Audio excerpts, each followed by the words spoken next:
Welcome to Where Does Food, the food history podcast where we podcast about the history of food. And today we're talking about the hamburger. The hamburger? The hamburglar.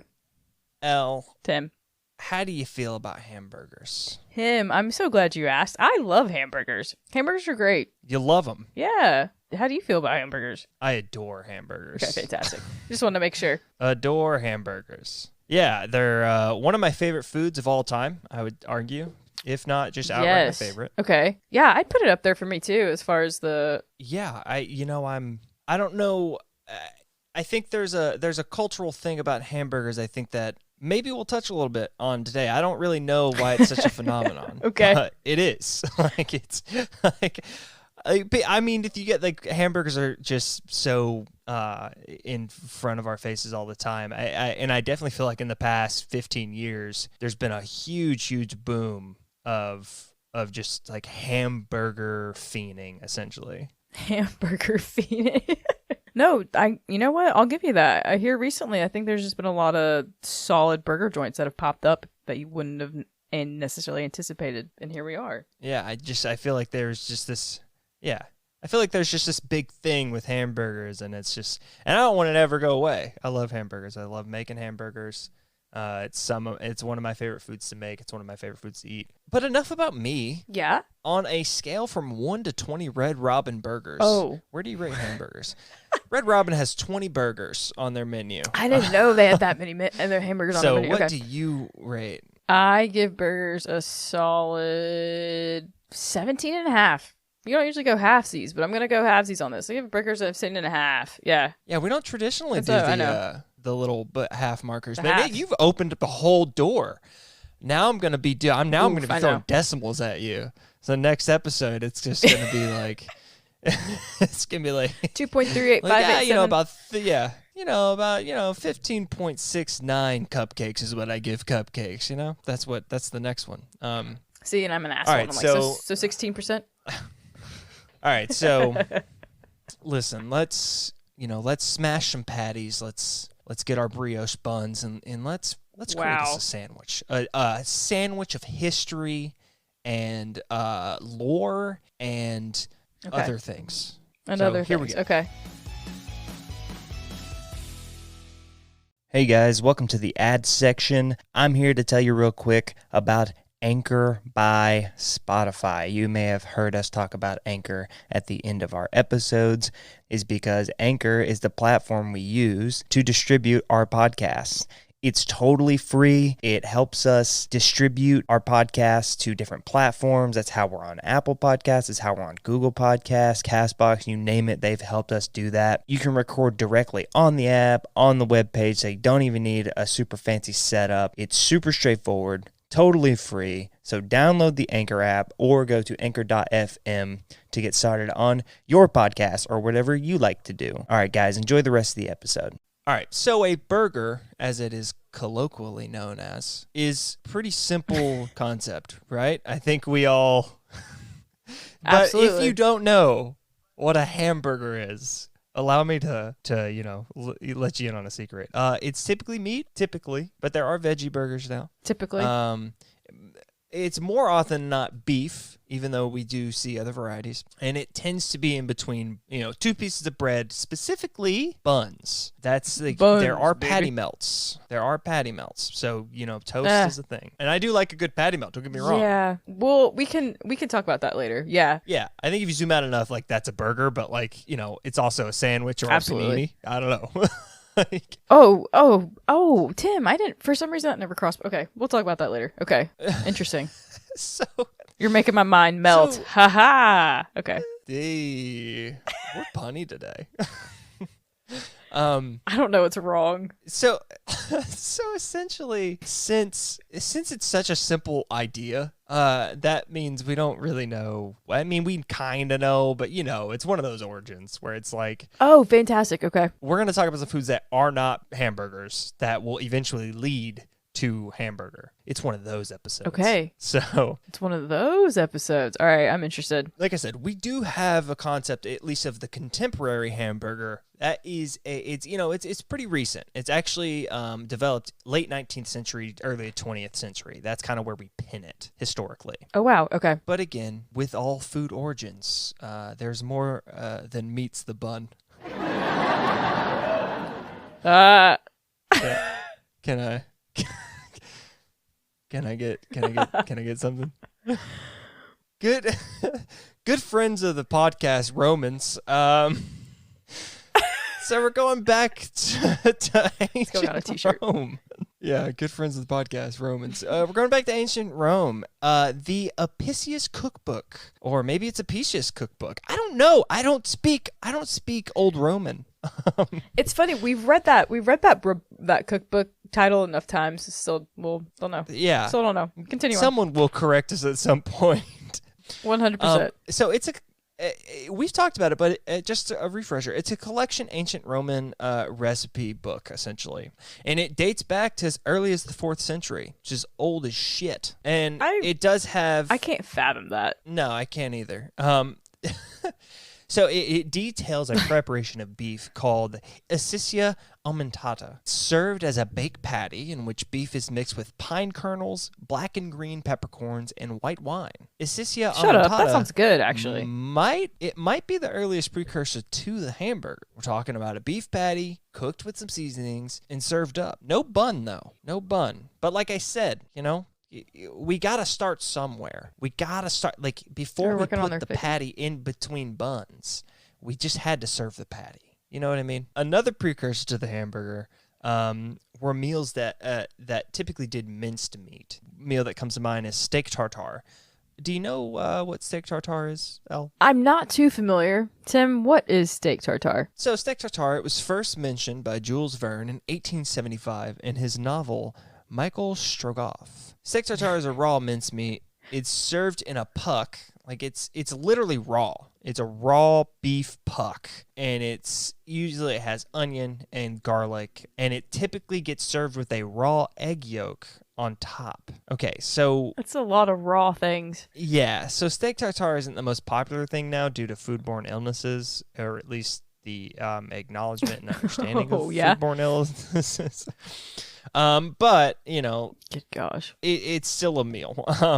There's also two other dishes that are similar to tartare. They're called lapskaus and met. And again, they're kind of similar dishes, just from different regions of the world. And they were, again, we're just talking about early meat puck form things. Yeah, those are precursors, essentially. You following me with the precursors? I'm taking you through a journey of minced meat. You're taking us there. Yeah, have you had tartare before? No, I have never had Will you ever have? No. Will you ever have it? I mean, I won't either, but I was just curious if you had. Listen, I guess, I'm not going to go out of my way to buy it, but if someone offered me, I would eat it, because I believe in trying foods intrinsically. Okay, well, that might be more than me, so I'll just send you. You'll send me some steak tartare.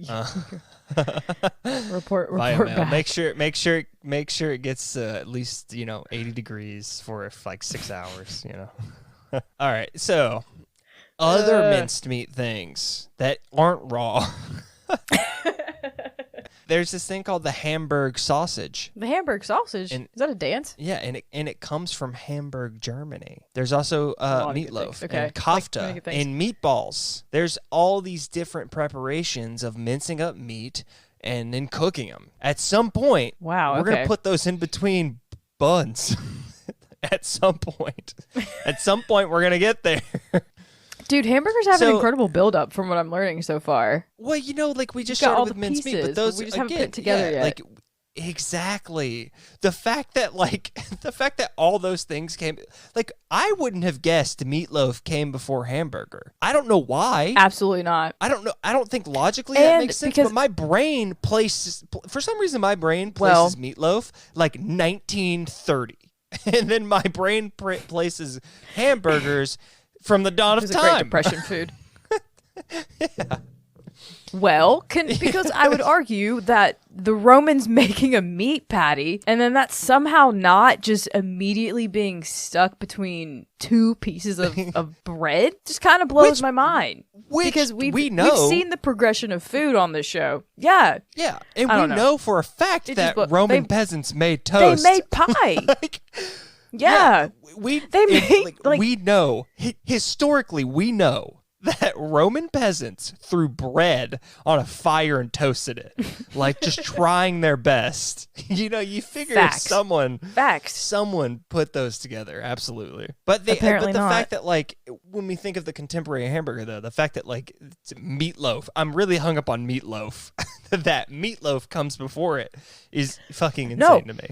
Yes, I agree with you because again, when you talk, I hear meatloaf and I just would automatically assume that it has origins from the Great Depression era or World War food. And you're telling me it happened before the hamburger?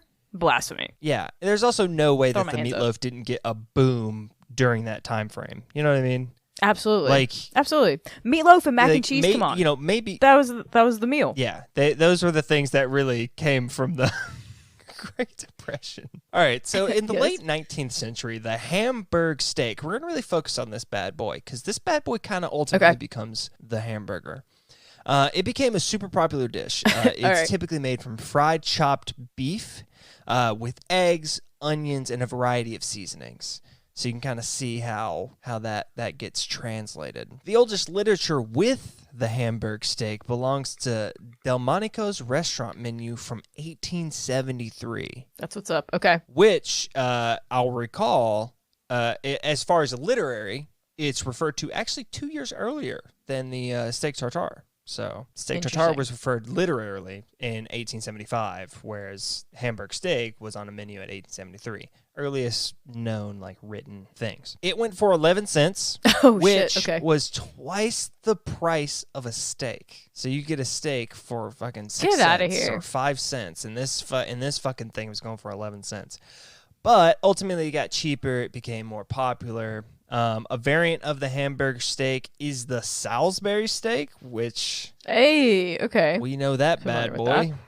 Absolutely. And quickly on the Salisbury steak, that was invented by Dr. James Salisbury. Too many doctors make food. What? I'm pretty sure a doctor was involved in the Chips episode as well. Too many doctors are like, I'm going to make food. And it's probably a part of some diet book that he also sold.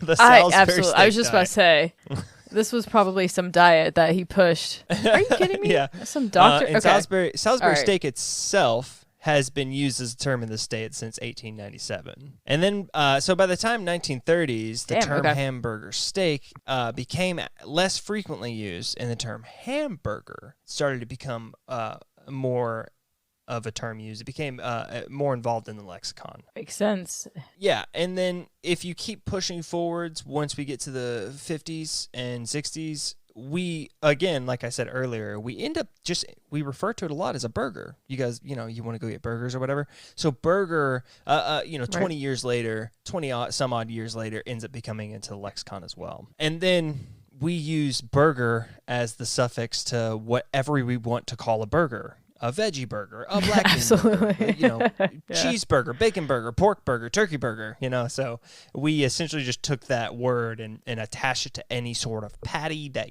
gets cooked and thrown in some buns. You know what I mean? Which is an interesting thing about language. I think that's a fun language thing about the hamburger. I think, I never thought of it that way, but you're absolutely right. Yeah. And I think that's pretty cool. And I think especially, again, in recent time with this sort of and hamburgers were popular, but this wave of hamburger places, I really do feel like the other terms for a type of burger really, really started to come around in the last 20, 30 years, where you can start having mushroom burgers and black bean burgers. And there's just, the diets are they're so varied now. And being a vegetarian's more often, or pescatarians more frequent, things like that. So I think that's kind of cool. No, that's a great point. Because it's now at this point, you could go to burger joints and it's not necessarily just going to be beef there. Like you just said, you're going to have other options that are available for your protein. So it's really interesting to see how that change has really happened. I mean, like you said, in like the last like 15, 20 years. So very recent. Yeah. But continue on. Yeah. So the actual invention of the hamburger. Because listen, I've been talking about I've spent, 15 minutes talking about precursors and yada, yada, yada, and minced meat and tartare and raw beef, and no one gives a shit. What we're here for. Tell us about the hamburger, we're all Tim. Foaming at the, yeah, we're all foaming at the fucking mouth. For when the fuck was the actual hamburger invented? Who the fuck did it? All right, we don't know. Bummer. There are this is actually a fun thing though. I got some theories and I'm going to go through some theories. This is theory time. Theory time with Tim. Yes. Theory time. Always fun. This should be good. Always fun. I do love our theory times. This is the first time I made it a segment, and we've had it kind of as a segment for I would say half of our episodes. I was gonna say it's unofficially a segment at this point. Yeah. So some culinary historians believe, like us, believe the recipe was developed by immigrants already in America to help supply the growing need for something similar to dishes from Hamburg, Germany. There are other people that posit that the hamburger was invented in Hamburg and then brought to America via the Hamburg American Line, which is a transatlantic shipping enterprise started in Hamburg in 1847. They ended up merging with their rivals, I think 115 some odd years later. It is still an active line. It is just now one merged line. What? But at one point, this line was a big line for immigrants and things like that. And again, potentially introduced the hamburger to Americans. But I tend, as a culinary historian myself, I'm not, by the way. I tend to agree with the fact that I believe that, I mean, I guess food can travel here and they can be invented in other places, but like it's pretty easy to see how immigrants can kind of spin their own culture's food in combination with like the country they live in food and kind of create some iconic dishes. You know what I mean? Like I feel like that's a pretty common thing. So I really do like that theory that like it was invented, in the States by immigrants. I do too. No, absolutely. Yeah. So before we get into some of the other theories about the first people to like put a fucking meat I'm holding people on a string. I'm never gonna get there. We're never gonna get to the theories. We're never gonna get there.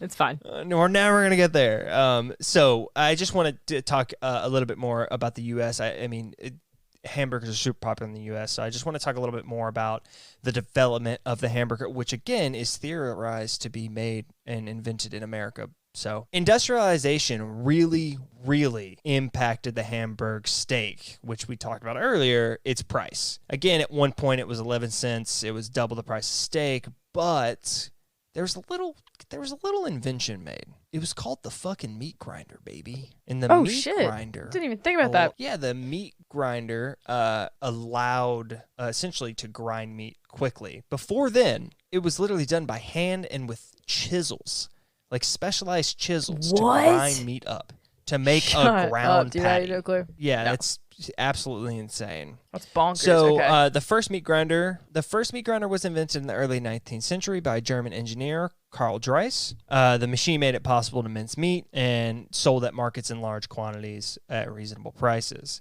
By 1845, there were tons of patents existed, tons of improved meat grinders in the States. And again, they all shred meat, and they just allowed it to be moved in refrigerator carts, along railroads and railways and stuff like that, which we talked a little bit about with ice cream, how the refrigeration of train cars really, really helped move food along in this country. Yep. And it turns out that beef and ground beef were one of those things.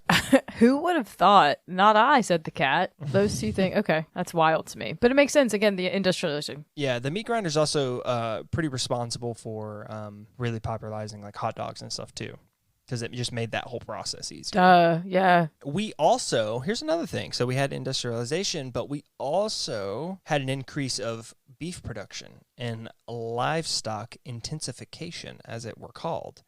By the late 19th century, an increasing amount of land was being devoted to cattle, and a growing number of people were being employed as cowboys. Yeehaw, meemaw. Oh, Resulting no way. in Okay. the United States. Yeah, it resulted in the United States becoming one of the world's largest producers and consumers of beef, which we've briefly talked about in our chicken nugget episode. Yeah. How, like, we went from a beef country to a chicken country, essentially. Right. And I didn't know this existed as an age, but the 1880s apparently are declared the golden age of beef, The 1880s? which is okay. insane. The All right. 1880s. No. I didn't realize that we had a golden age of beef. I had no clue. Okay. No one has ever Yeah, mentioned the and so golden age of beef. At that time, there was such an abundance of rural beef that it made its transportation into urban areas. And that was how we got all these different versions of using beef, such as canned meats and corned beef and all types of different shit. You know what I mean? Like potted meat, all that stuff. Like that all comes from this time period of industrialization and the abundance of beef production. Wow. And I mean, think about that. Yeah. It's like, because, oh man, I'm just curious to think how much beef was being produced at that point. Because it's like, they didn't obviously have what's the word I'm looking for here? Advancements of livestock feeding. Yeah, I mean, yeah. That we have now. Yeah, So I mean, I'm curious.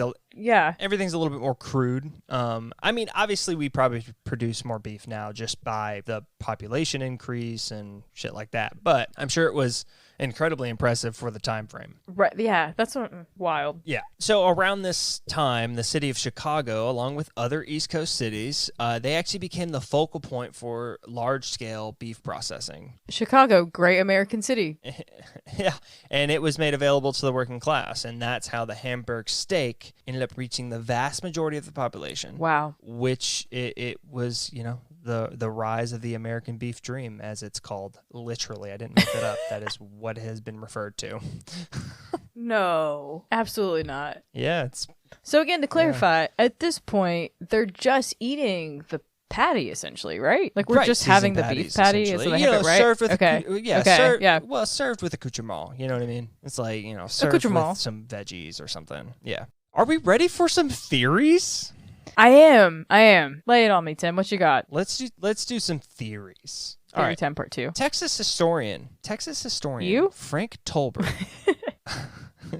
me attributes the invention of the hamburger to Fletcher Davis of Athens, Texas. Davis is believed to have sold hamburgers at his cafe at 115 Tyler Street in Athens, Texas in the late 1880s before bringing them to the 1904 St. Louis World's Fair, which, if you remember, was the invention of the ice cream cone as well. Yo, what that a fucking lit one. World's Fair. Yeah, 1904 St. Louis World's Fair, invention of everything. I'm pretty sure French's mustard was also in that fair.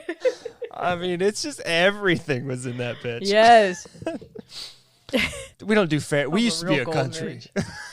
Man, we used to be a country. Oh my goodness. They should bring when the 1904 St. Louis World's Fair fucking could bring you 3 food inventions at one time. That's what I'm saying. So that's one. That's one theory. Another theory is from the residents. Yeah, Fletcher Davis from Athens, Texas. The residents of Hamburg, New York, which was named after Hamburg, Germany. Yeah, attribute the hamburger to Ohioans Frank Menchie's and Charles Frank Menchie's. Wait, like the Menchie's? I guess those people. Not them. According to legend, the Menchie's brothers were vendors at the 1885 Erie County Fair. Then it was called the Buffalo Fair.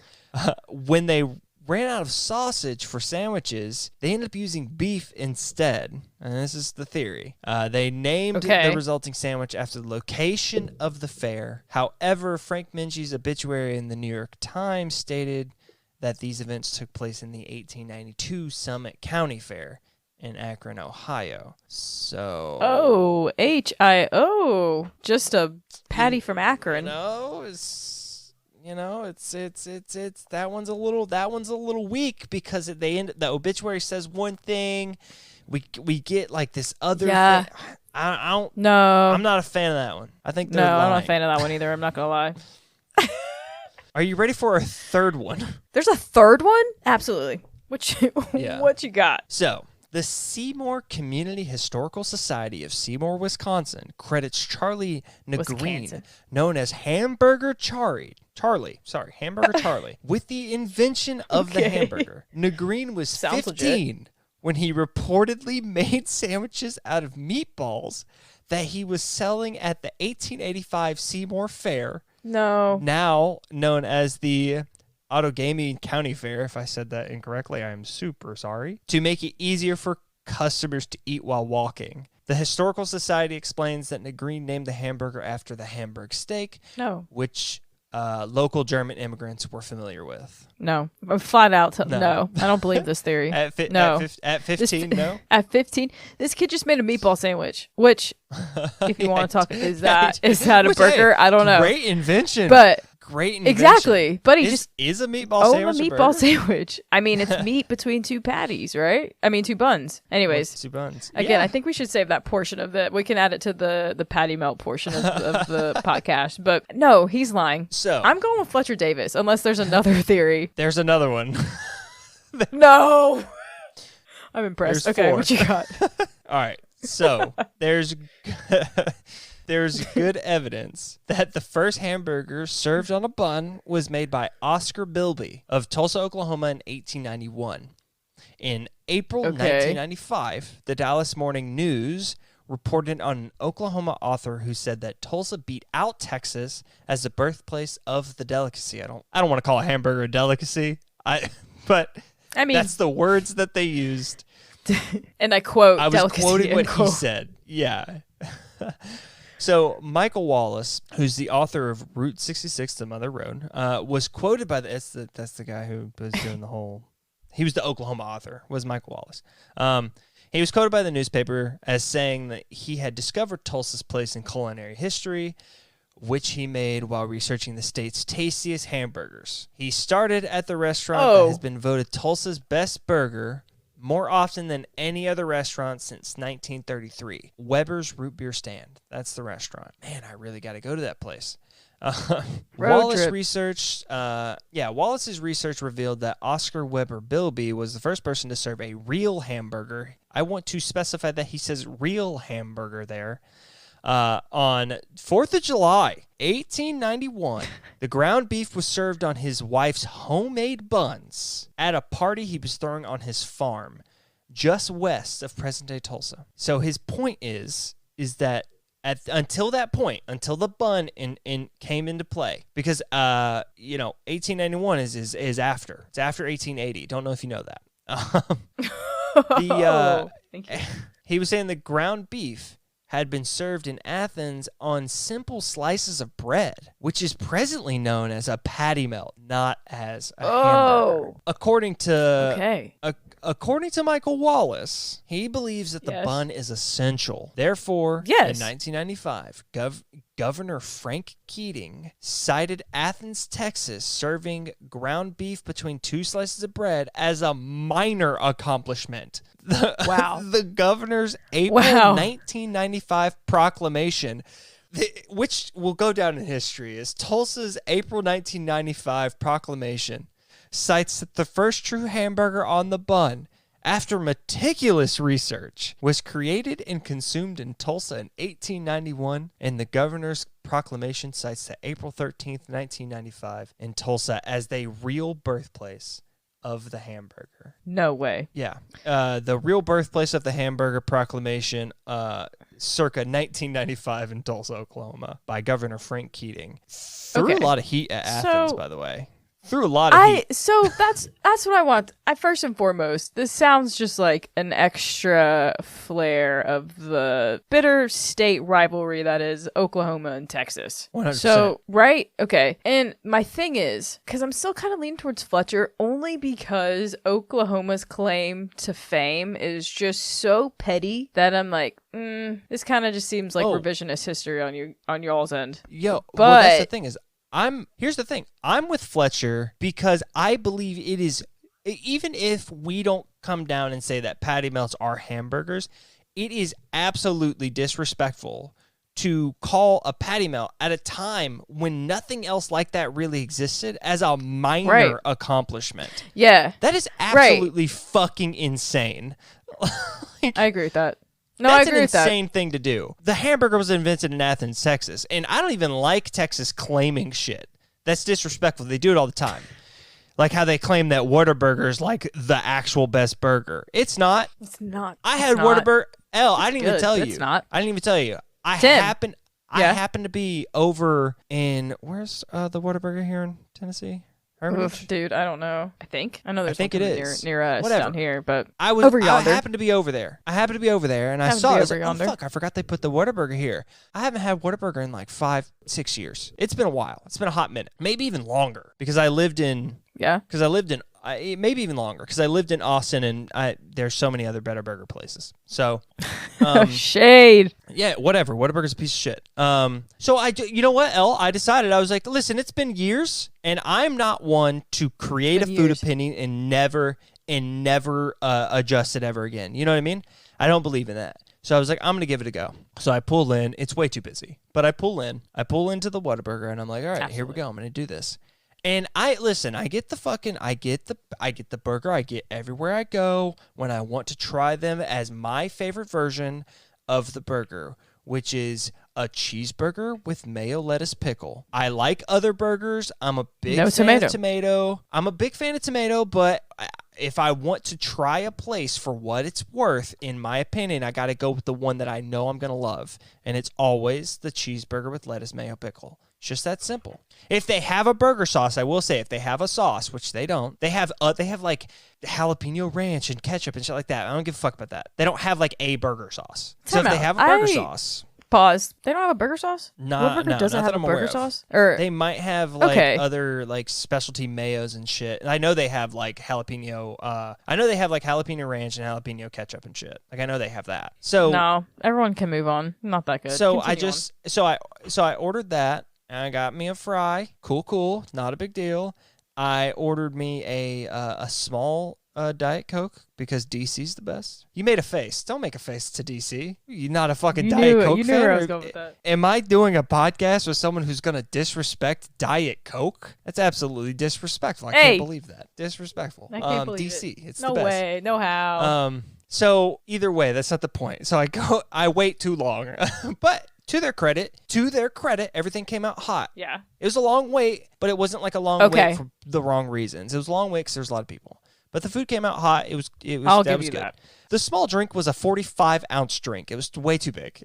I don't know if it was 45 ounces, but it was huge. It was a huge drink. No, that stresses me out whenever they do sizes like that. Yeah, I was like, this is ungodly. You are affronting the Lord with this, and I cannot stand behind this blaspheme.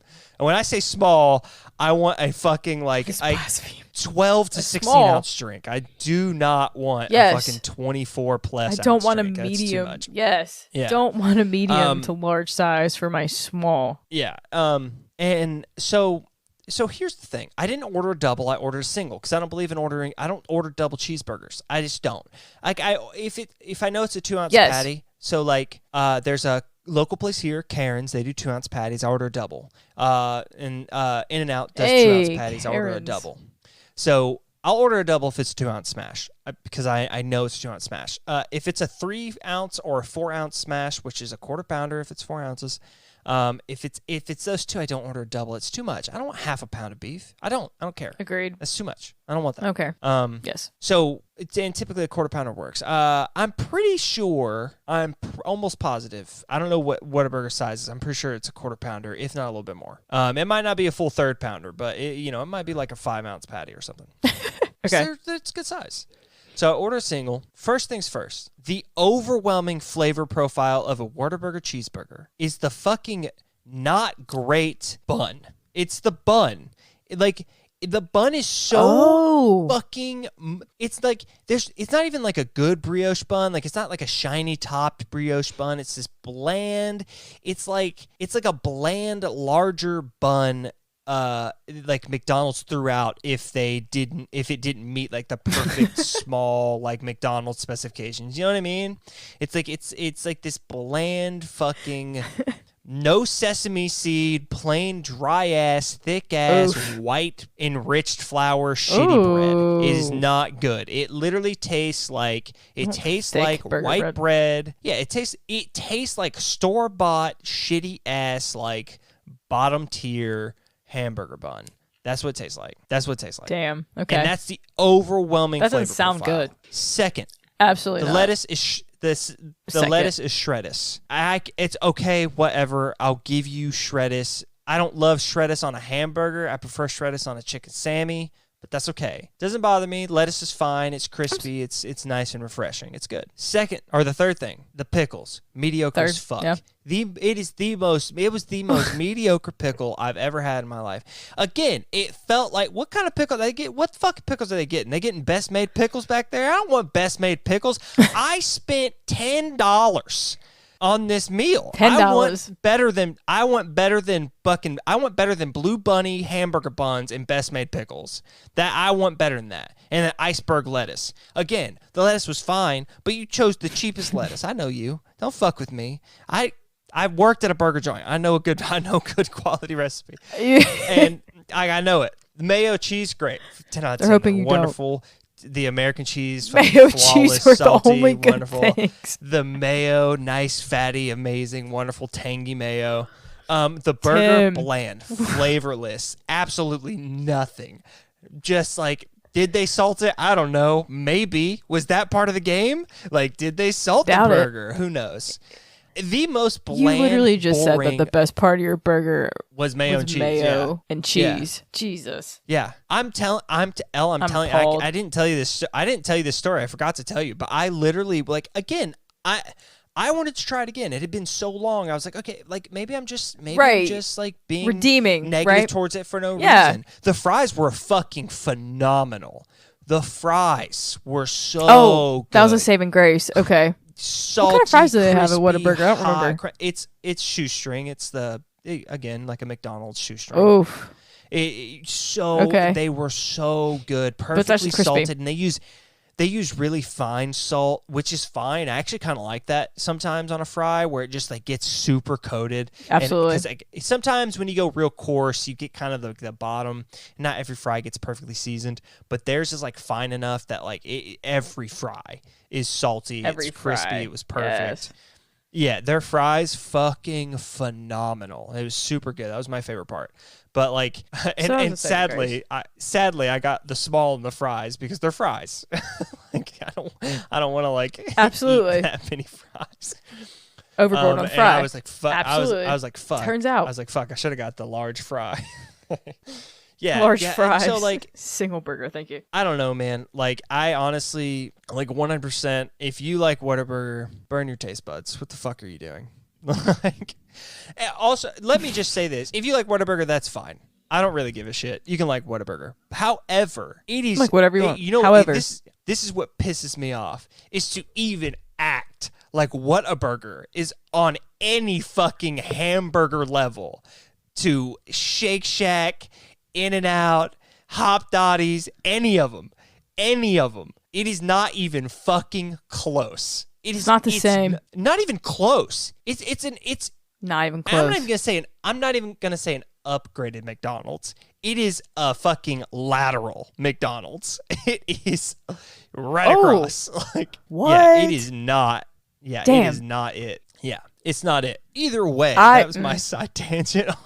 That was your Whataburger tangent. My Whataburger experience. I still have more notes. So, hell yeah, okay. Yeah, so the official like declaration of like the hamburger bun, right? Like not like a homemade recipe, was actually 1916. They give credit to a man named Walter Anderson, and he was a fry cook who co-founded White Castle in 1921. Ayo. Yeah, White Castle old That's as fuck. That's exciting. Yeah, so White Castle started in 1921. It is. Holy shit, I didn't realize. Yeah. Hold on. Started in Wichita, Kansas. Those are the first ones. Yeah. I did not expect So, that. Okay. Oddly enough, following the war, hamburgers weren't that popular, and then White Castle kind of revived it. And from the get go, they sold their little 2.5-inch square hamburgers with the 5 holes in it. You know, the 4 corners and the one in the middle, so they don't flip them. And they cook them. Yeah, they don't flip them. And they put they lay the patties down and they put the onions on top, and then that steams through and the onions steam through, and that's how they cook them. And they put the cheese, and then they put the buns on there, and it all steams together. And they take their spatula and they fucking slide it underneath, and they fold it over and they close them up. That's how they make their sliders, if you were wondering. Oh. No way. Yeah. No clue. Yeah. So if you that's ever really get, cool, if you actually. ever get, that's why that onion flavor is so like all the way through. They don't flip their patties. It steams all the way through, and then their buns are so soft because they steam them on top of the grill as the onions and the burgers are finishing cooking. And it's not soggy necessarily. It's just I don't know. No. That's how I do. Yeah, it's good. That's how a lot of places do Philly cheesesteaks. They take their hoagie and they put it on the meat, cheese, onion as it's like finishing off, like it's melting, everything's kind of coming together, right? And then they slide the spatula underneath and flip it over, and then the real trick to the Phillies, you got to wrap it up. Once you wrap it in that little foil, it's in there, it's in its little fucking. This isn't a Philly cheesesteak episode, but buddy, a little Philly cheesesteak just like sitting in its little foil, just steaming in its little home. That's fucking just asking to be eaten. Yeah, that's good as fuck. That's good. That's good right there. Absolutely. Yeah. Their first burger sold for 5 cents. And White Castle holds a U.S. trademark on the word sliders with a Y. I did not know that. Interesting. Yeah. Okay. Oddly enough, the White Castle building was modeled after the Water Tower building in Chicago. Yeah. Great American City. Just more proof. Great American City.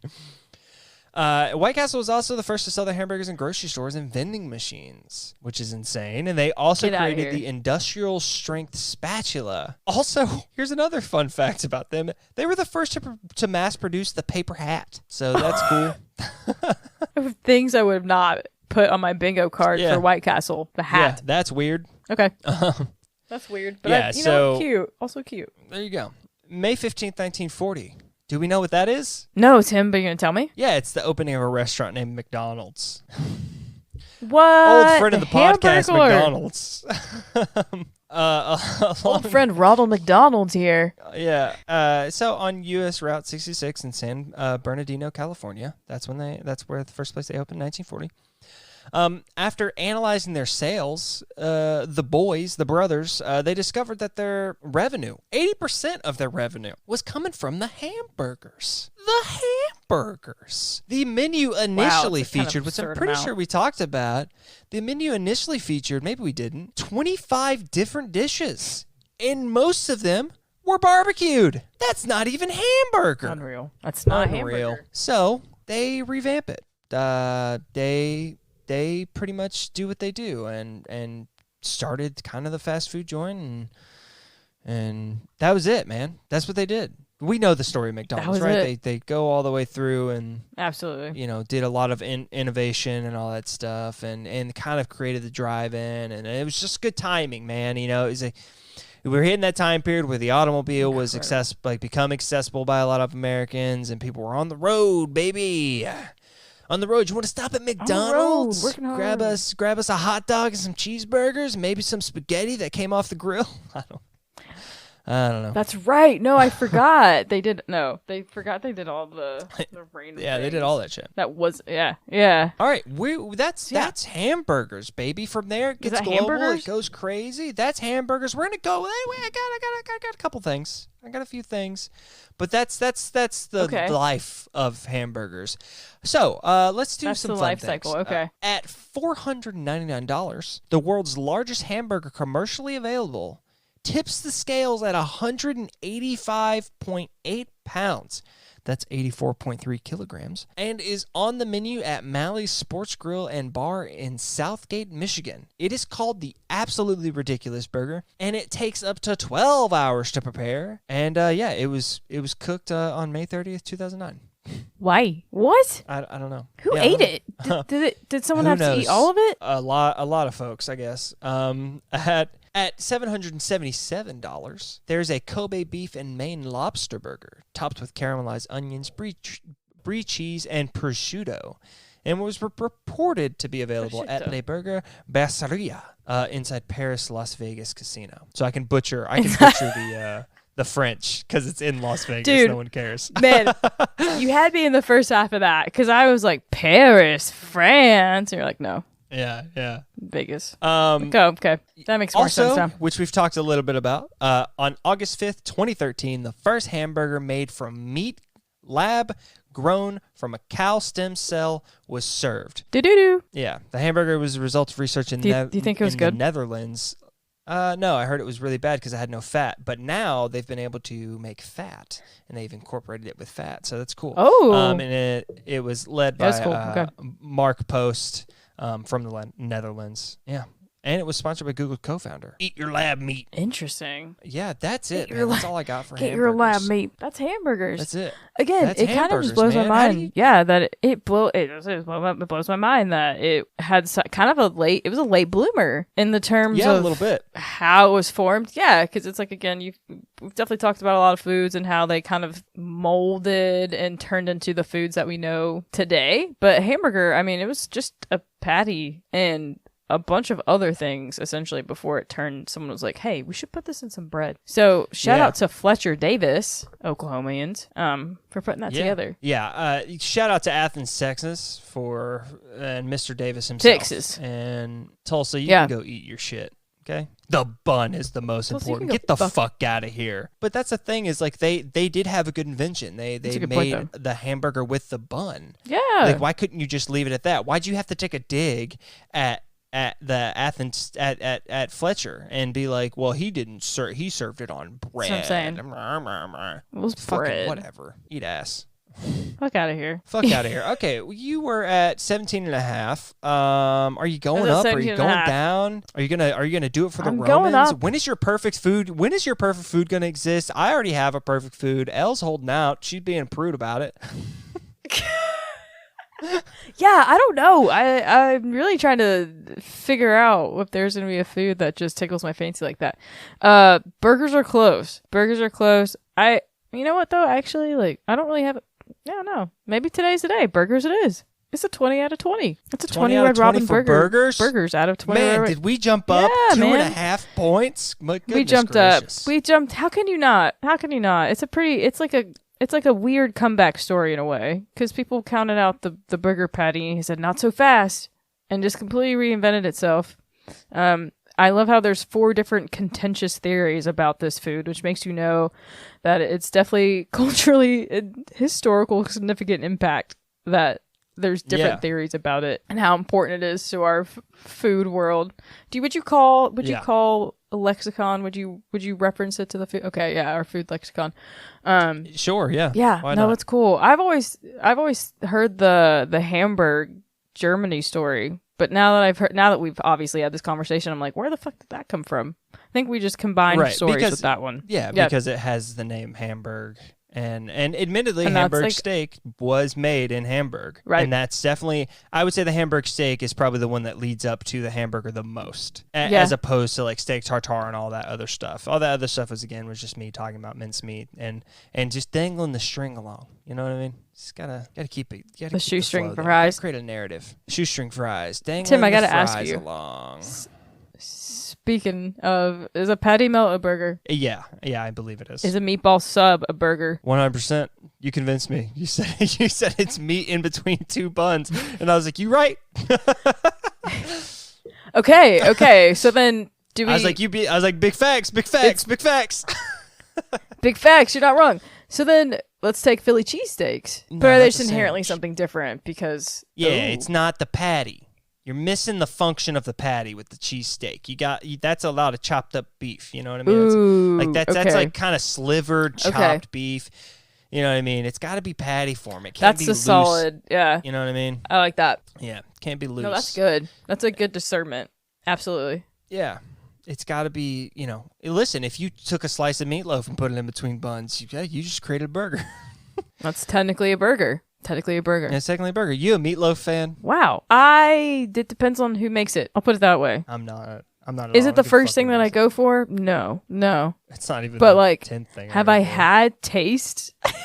Have I tried good meatloaf? Yes. But is it the thing? Is Right. it something that I like seek? Absolutely not. Some people, it's like a comfort food for them. I'm just not one of them, and I don't think you are. It sounds like either. So No, nothing. Yeah. Nothing excites Yeah. me about the meatloaf. All right, well, we're at the end of the podcast. This is where I do shout outs and things like that. We're technically still in season 2, Right there. but as most people know, if you follow us on Twitter at Where Does Food, I took a break. I needed a break. I was having a mental breakdown, so I needed to walk away from everything, and we had to reassess. So we're technically still in season 2. We get these last 2 episodes, but there are a couple of different things. First and foremost, bonus episodes are now available to everyone. We don't have a subscriber-based button anymore. We do have a support button. If you feel so inclined to support us, you're just not going to get anything from that. We do still plan on doing bonus episodes. I got a couple ideas rumbling up in my head. There might be some solo stuff. I don't know. I'm trying to figure that out. But we do plan on, still doing some bonus stuff. But it's just going to be kind of random and intermittent, and whenever we feel like maybe it doesn't fit into the main cast type thing.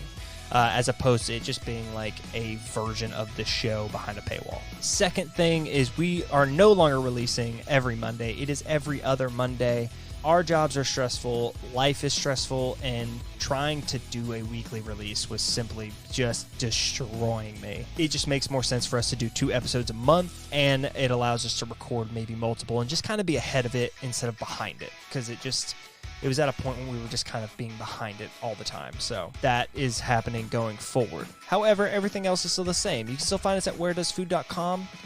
You'll see all of our episodes, and now with the bonus stuff on there. And you'll get to see why we do this, which is for no reason at all. You can also, again, follow us on Twitter at wheredoesfood. I'm at Tim Wehunt. I'm at El Chapo, L_Chapo. And yeah, you can find us there, interact with us, bullshit with us. Who cares? Do what you want to do. And tell us how many Red Robin burgers you'd rank hamburgers. What's my other shout out? What am I missing? Oh, we're available on Apple Podcasts and Spotify and anchor.fm/where-does-you. That's where you can find us. You can listen to us there. And our website, wheredoesfood.com. Go check it out. It's not really that much, just where you can find stuff. But yeah. Yeah. I believe that's it. Yeah, It's all you need. It's all you need. Now. Yeah. If you are still listening after the hiatus, I appreciate you, and I hope you can understand why I needed a break. Because holy shit, life sucks sometimes. But yeah, peace out.